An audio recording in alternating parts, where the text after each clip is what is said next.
Let's go. Yeah. Let's go. Yeah. Stop. Stacking up the paper, yeah, the vault is never low. Ghosting in the phantom, watch the city lights all glow. They watch my every move, they tryna copy all the codes. Came up from the bottom, now I'm reaping what I sowed. They try to catch the wave, but they just sinking down below. I'm on another level, yeah, it's time to let them know. Hey, what's going on, guys? Welcome back to Safety Upgrade Corp YouTube. Free educational safety videos. But today, guys, I was thinking with the team and I was like, guys, what should we train on today? What regulations should we train on? What history of safety should we train on? And I was like, you know what? I think it's about time we share the history of Safety Upgrade. Now, guys, those that are in the camera, I am going to be facing this way because I am on live on TikTok. We're also live. We can be on live on Instagram, Facebook. We have so many different social media platforms. So you guys are going to be seeing me look up and down. But what I'm going to be teaching you guys today is something called the T.C.P method. Let me tell you about the T.C.P method, okay? The T.C.P method, remember that, the T.C.P method. T.C.P. What is a T.C.P? Let me tell you this, I'll tell you this much. Guys, just like, look, and I took notes because I want to make sure I give you guys adequate information. I taught you guys already in prior trainings. OSHA was established when? 1970, right? So since OSHA was established in 1970, back in the ancient times, we had the law of Hammurabi, right? That built accountability. We have RISI that built the occupational health and safety, right? We have all these different industries that made a change in how occupational health and safety was done. Well, this right here, guys, it is the next thing that's going to be in the histories. So I want you guys to get this on camera. I want to get this on camera. Guys, this right here is going to be the next historical occupational health and safety history or tool that's going to be used in safety. But check this out. Are you ready? Are you guys ready? But in business too. If you guys learn how to use the T.C.P method, this framework is the way that we measure business. And not just how we measure business. What I want you guys to understand, this was built based on more than 15 years of experience. More than 15 years. Guys, this right here, it all started since 2008. Just so you guys know, this has been built since 2008 and it's still going to continue to get built. This is just the beginning. Everything since 2000, how many years is that, guys? I suck at numbers. So I'm really good at safety. I'm really good at saving lives, saving limbs. But one thing I'm not good at is numbers. So 2008, 2018 is 10 years, 11, 12, 13, 14, 15, almost 20 years. Almost 20 years, all broken down into something called the T.C.P method. The T.C.P method. Now I'm going to explain to you guys what T.C.P is. T.C.P is territory, culture, and processes. Again, T.C.P is territory, culture, and processes. If you learn how to be able to do the T.C.P method in anything that you do in life, you're going to be able to be successful in everything that you do in life. Because you're measuring. Remember this. I want you guys to remember this. What you can measure, you can improve. Wouldn't you guys agree? Let me ask you guys a question, another question. Can you measure the distance between your home and work? You can, right? What can you measure? The gas, the investment, the time, right? The effort. You can also measure on what days of the week is the busy days. So when you can measure, you can improve. Because once you start measuring, what happens? You identify it. And once you identify it, you can analyze it and you can improve it. So the way that we've been able to put this together, we've been able to use this method in many different industries. We've been we started in general industry, manufacturing, injection and molding, went from processing, manufacturing, warehouse, to forklifts, industrial vehicles, to construction and agriculture. We've been exposed to so many different industries, and we've been able to put it into a method that anybody can succeed. Guys, if you guys learn this method, I'm telling you right now, look, I'm telling you right now, if you guys learn this method, you're going to be successful in everything that you do. And everything that you do, you will succeed, because now you're measuring, you're analyzing, and I promise you, you're going to improve it. So let's go into the framework. This framework is how we're building organizations that perform territory, culture, and processes, which is every single industry, guys. I'm going to break it down today in a safety language, but you can, what is the territory of a liquor store? What is the territory? Right? Every single corner of the hood? I'm just guessing, right? That's the territory, right? Why? Because that's where people want to go buy alcohol, right? What is the territory of a truck company? What do you think will be your territory? Those are the things that you need to measure. For safety, this right here, we're going to be explaining it. How can we translate this into safety today? But you can translate it to any business. Because if you measure your T.C.P on your business, you're able to improve it. So let me explain it to you. How did I use the T.C.P into safety? I'm going to explain it to you guys. First and foremost, you have to know this. Know your territory, right? You got to know your territory in order for you to build your culture, right? And master your process. Let me say that again. You need to know your territory, right? Build your culture and master your processes. That's how you're going to be a successful safety professional. Because if you don't know your territory, now you're just building basic compliance, and you're not going to save a life, save a limb. A safety professional does not build programs behind a desk. I'll tell you that right now. If you're the type of safety professional that builds programs behind a desk without getting the right people involved, without going out there and knowing your territory, shame on you. Shame on you, because that's when people get hurt. If you're not physically going out there and getting to know your territory, how can you build a culture? If you don't even know the culture, how can you build a culture that you're not measuring? So once you build your culture, then you can master your processes.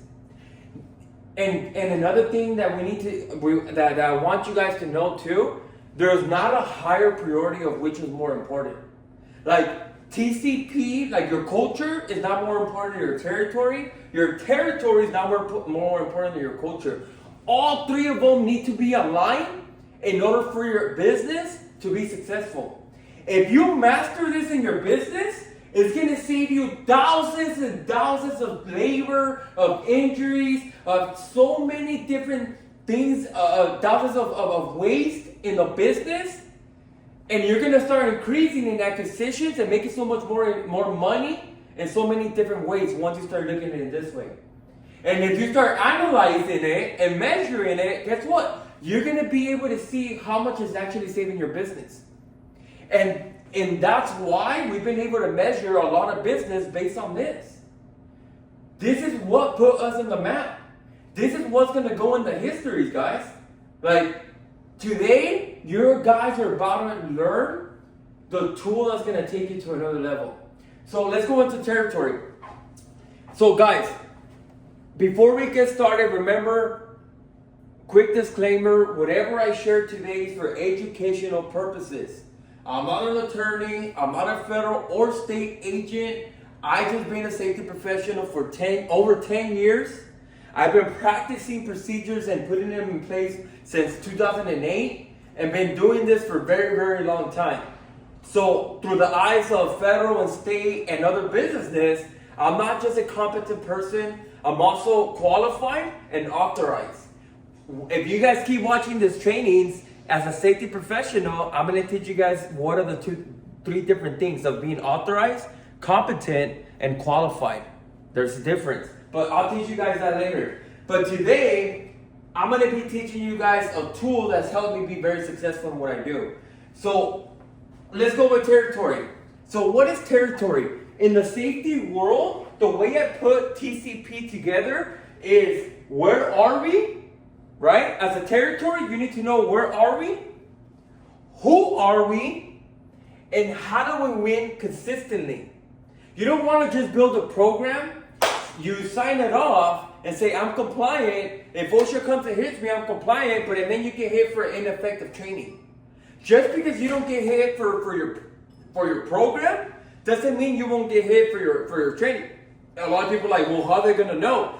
OSHA interviews your employees and asks questions based on your program to be able to make sure that your program is effective. So what does that mean is you need to know where are we. What does that mean? Is you need to know the business. Guys, how are you going to implement a program as a safety professional if you don't know the business itself? You need to know the start and end of the business. You need to know the roots of the business. Who are the employees? Who are your leaders? Who are your supervisors?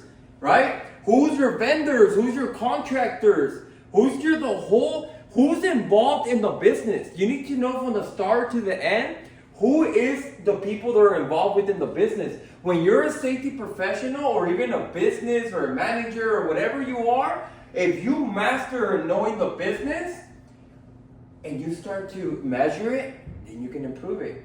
And you become part of the solution. People move up in corporate when you start becoming the solution. When you become competent, you become qualified, right? You're certified, then you start adding value, and then you start improving the company. When everybody starts thinking that way, when not just safety professionals, but everybody starts thinking that way, that's when you start seeing business grow. And when business grow, what does that mean for everybody else? Bonuses, right? Better equipment, right? Better training centers, better stuff.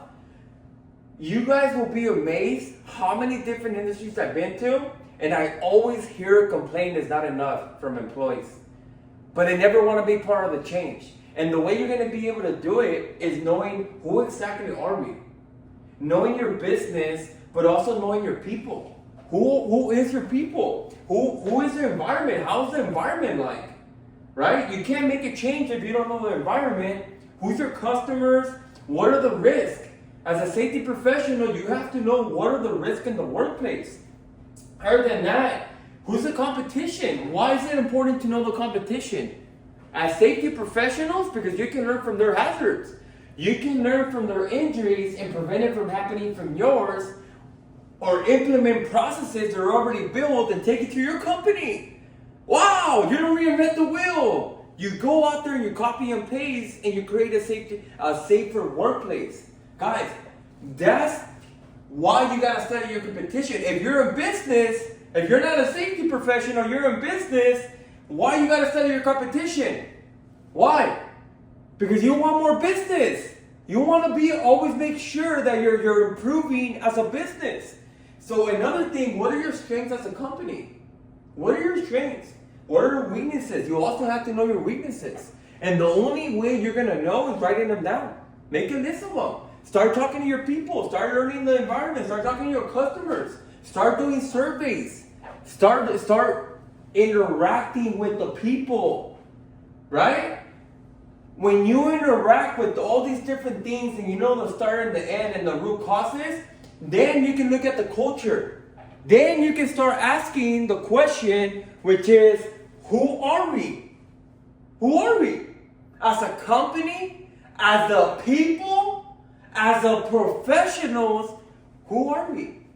You got to understand what? Leadership. Why you got to understand leadership? Because if you guys want to make a change as a safety professional, it's going to start with your leadership. It's going to start with management. It's going to start with the owners. If the owners are not sold out to safety, if management is not sold out to safety, if leadership is not sold out to safety, none of this works and no safety program works. You need to get your leadership's buy-in and you need to understand who are they? Where are they? Where is their culture like? What are their thoughts? How do they move and think? How do they deal with conflict? How do they deal with people? How do they deal in the good days and the bad days? You have to make sure you understand their leadership. But also, other than understanding the leadership, how do they communicate? How do they communicate through the radio, text, social media? Do they follow each other? How do they You have to understand that. Why? Because it's going to give you the leverage to be able to look at opportunities for them to be able to improve. Because if you don't get leadership's buy-in and you don't train your leadership, then you will never ever get the environment that you want and the people to do what they need to be doing. Because they're only going to do what their leadership does. They're not going to do what their leaders do all the time.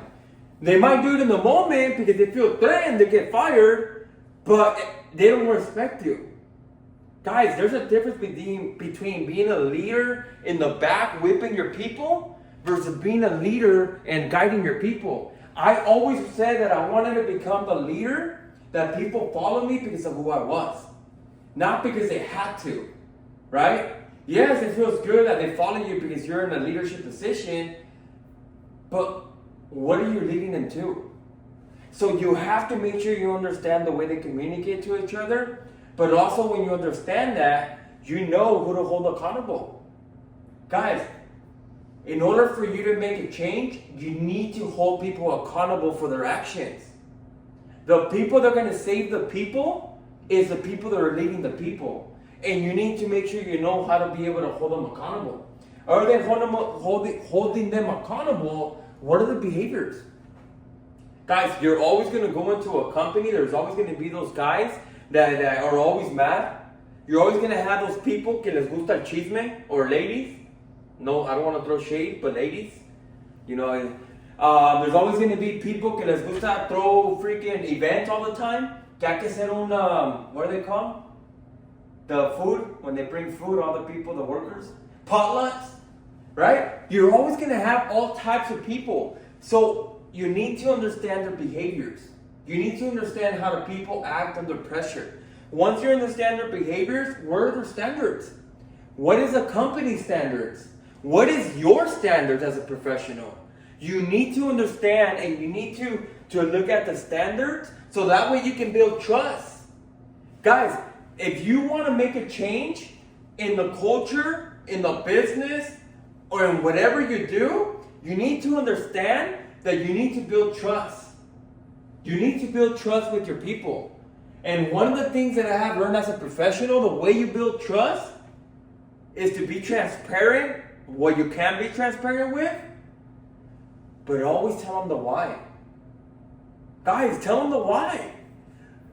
A lot of us out there want to be professionals, supervisors, safety professionals, and we want to be like cops. We want to be enforcers. Put on your glasses. Instead of explaining the why. When you take the time to explain to people the why, hey man, if you don't put on your glasses, something get in your eye, you poke your eye, man, you can't go and enjoy your family, go and look at these beautiful views. We don't want that to happen to you. Can you please put on your glasses? You see the difference between that versus put on your glasses. You don't put them on, I'm going to write you up. I'm going to fire you. Guys, you're never going to get people's buy-in like that. They're going to listen to you because they feel threatened. But do you want to be that kind of leader? Do you really? Guys, those type of leaders are already falling off and retiring. I'm telling you right now. If you are that type of leader and you're watching this video, guys, you're about to be retired. You might hate me and don't even watch my training, but if you are the type of leader that's being an enforcer and not taking the time to engineer and educate your people, you're about to get retired. I'm telling you right now. The people are speaking up now. The businesses are evolving, and everything is changing. So leaders need to adapt. If they use the T.C.P method, I promise you they're going to succeed. If the leaders start looking into this, you're going to have the best leaders ever. So tell them to read this or look at this video. That way they get better. Anyways, other than that, what is their mindset? Once you find out their why, what's their mindset? What is their mindset? You know? What do they do when leadership is not watching? Ask that question. What do the people do when leaders and managers are not watching? Because let me tell you something, guys.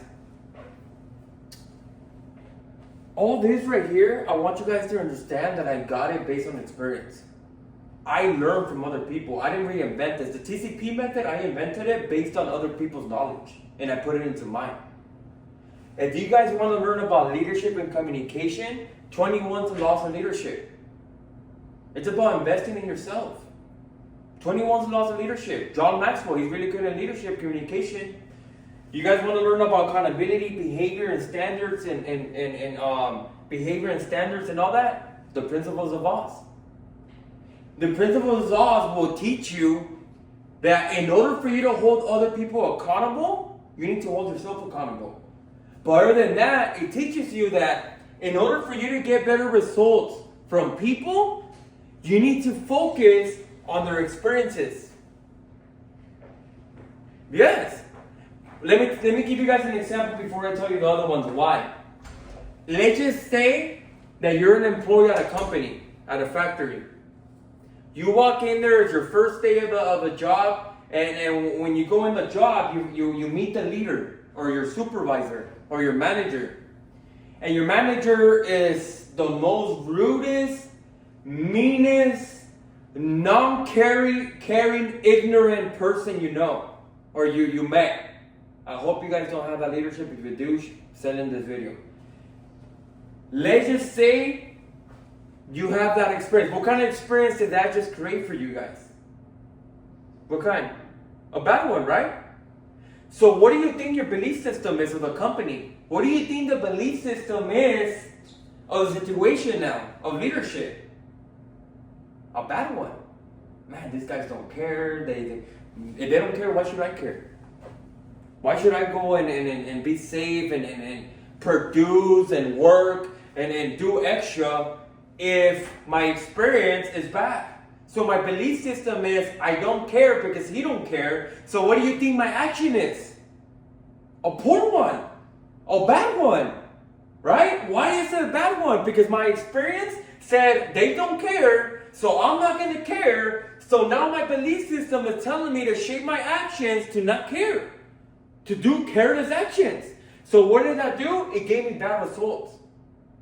If you want to be a leader, not just a safety professional leader, but a leader, you need to understand that you need to create better experiences.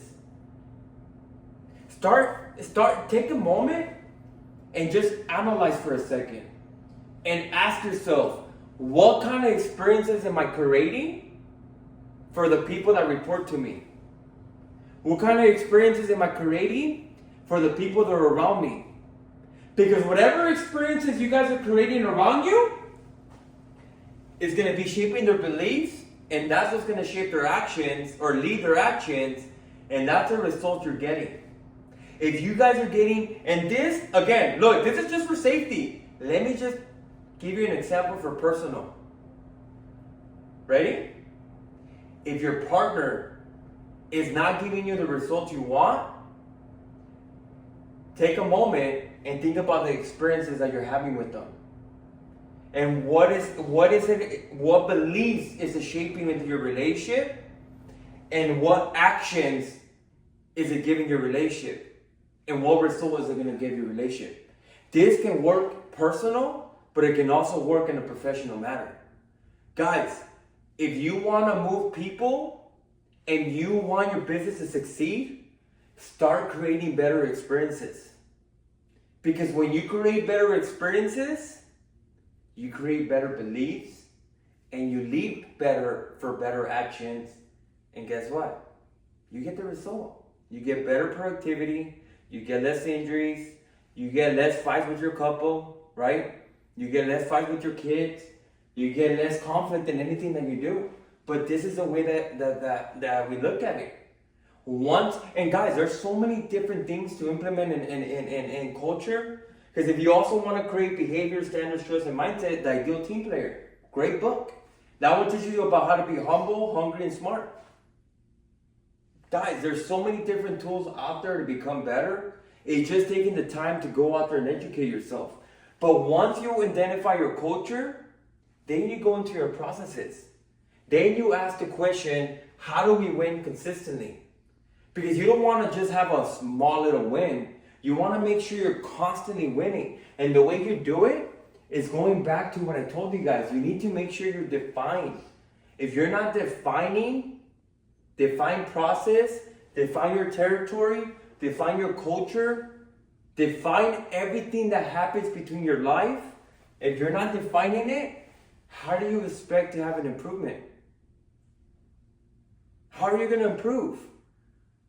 So you need to make sure on a daily basis, not just in processes, not just in a professional matter, but even in your personal life.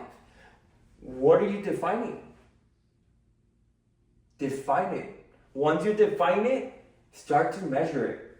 Measure the behavior, measure the time, right? The effort, everything. Once you start measuring it, you start analyzing it. You analyze it, you process it, you look at it, you start looking at what you measured, and then you improve it. A lot of people want to improve things, but without doing these three first steps that you got to do. Guys, how can you improve? Oh, I wanna quit a habit. Well, you just want to improve it, but what are you doing to define and measure and analyze that? Same thing as a safety professional. When you look at a process and you're going to implement a safety program, how are you defining and measuring and analyzing the program? And then you improve it, and then what do? You have to control it. Guys, that's how you have consistency. If you don't follow this define, measure, analyze, improve, and control, if you don't have control, it's going to fall off. Because everything, like a habit, falls off. Everything falls off. You need to have some type of control. It can be audit, weekly meetings, it can be groups, committees. There's so many things that you can control and put control measures so that way it stays consistent. But once you do that, again, one of them is what? Eliminate waste. When you're defining, what I do is I want to get rid of the bad, right? I'm going to show you guys a tool that you can use. Some people name it different. They name it downtime, whatever. I call it Timwood. The tool's called Timwood. If you want to measure and get rid of waste, and you want to get rid of what's not good in your business, use something called Timwood. Timwood. Timwood. T for time. Measure time. Once you measure the time and you analyze it, you can improve it. So if I'm driving to here to a certain location that takes me a certain time, how can I reduce the time or gas, right? So those are the things that you can measure and you can look at. What's inventory. You need to measure your inventory. If you're in the business of building, right? What's your inventory versus the consumption? You need to measure that. Once you measure that, the M, motion.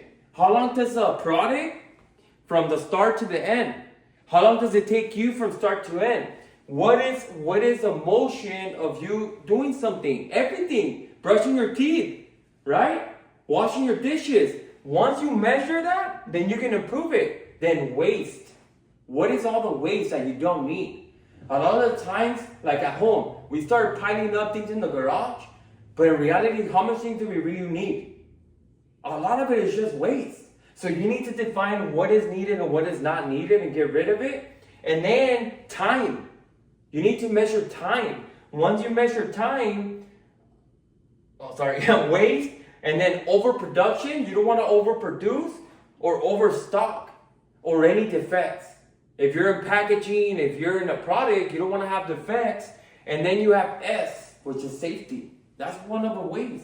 People take it for granted. But that's how you measure process. Guys, if you guys were able to look at it and use the T.C.P method and look at every single industry, and you can look at it in every single type of industry, with fitness, real estate, finances, manufacturing, construction. When you look at it in this way, then you start to understand, and that's how you're going to improve. And that right there, ladies and gentlemen, is called the TC method. That right here, ladies and gentlemen, is how you measure and how we measure business and how we help you guys improve your business. Thank you so much, guys. If you guys got value out of this training, if something out of this training stood out to you, or you feel like somebody can take advantage of this training, send it to them. Let us know if we can help you in anything that we can do, from occupational health and safety, even training your leadership, training your managers, letting them know to be able to look at it in this way. Guys, I'm telling you right now, if once you start to measure, you start to look at things in a different way, then you start to know there's so many areas of opportunities. Let us know how we can help you. Have a great, great day. I got tired of staying the same, tired of blaming pain, tired of waiting for life to move first. So I changed. Pressure made that happen. Yeah. Yeah. I was stuck. I was stuck in a cycle, same road, same fear, same doubts.